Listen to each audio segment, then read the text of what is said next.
olale naye ungaphindi ulale naye isithwalo. Uma wena ukuvumile lokho okusho ukuthi usuzophila lo mpilo ke loyo unless wena ufuna ukushintsha wenze enye into. Uma uthi uyashintsha buyela kumkhulu lo wakunikezela lento uthi mkhulu bengicanga ukukhuphula le nduku engayithathayo ngithathe ethe kwaphezulu. Usezokukhipha ke kule covenant abekufake usezokutshela ke manje le nduku oyithathayo ke ihlukile ke imnandi kakhulu kuthiwa zimnandi into ayimnandi kakhulu ke le nduku ihamba kuphela la uzokwenza kanje.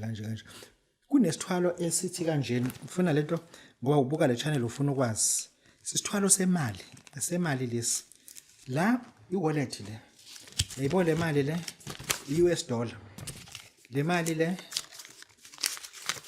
u200 rand is the biggest currency in South Africa le is the biggest currency in USA.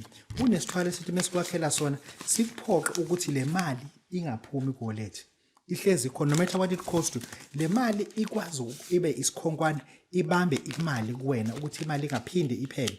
I-wallet yakhe ihlezi inemali njalo hayi ukuthi kuhlala amathikithi elotho la aluzile kufuna kuhlala imali ohlezi wazi ukuthi i-wallet izohlezi inemali at all times.